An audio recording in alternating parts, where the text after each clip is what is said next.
今天是我重装骑行去新疆的第42天。Hello 啊，大家好，我是小陈。起床了，起床了！喂，大爷练太极呢。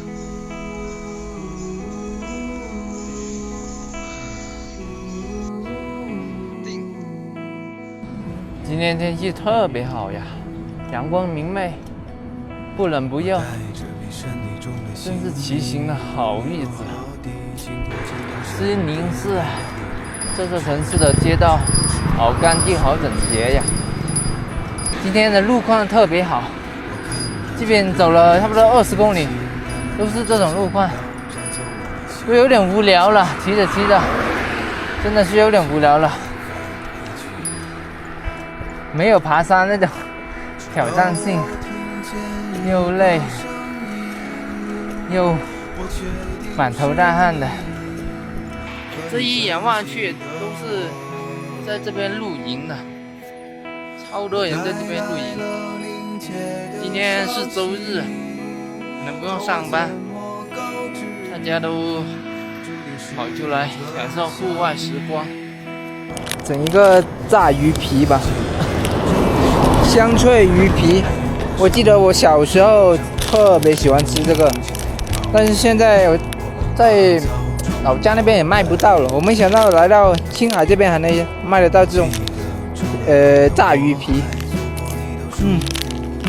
挺好吃的。真的小时候特别爱吃这个，童年的味道。哎呀，我感觉我现在已经离开了黄土高原了，这边的森林茂密密盛，这边的水都没有那么黄了，只是比较浑浊一点而已。越往青海湖这个方向走的水，可能越来越清澈。西王母、水帝王、天香。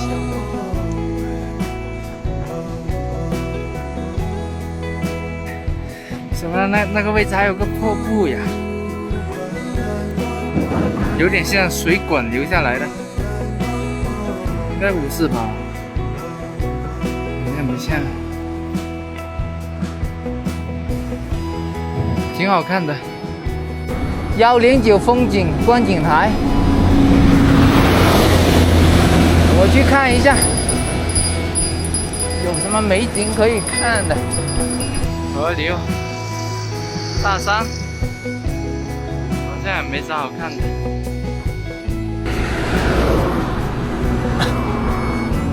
到达黄原县，下了这个坡到市区。今晚就住宾馆吧，好几天都没洗澡了，充电宝也没电了。这里还有一座丹格尔古城呢，丹格尔古城。还有城墙这边，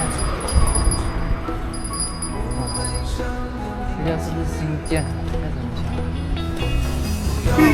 然后到超市买米，买一些菜。明天到青海湖，我打算露营，自己做饭吃。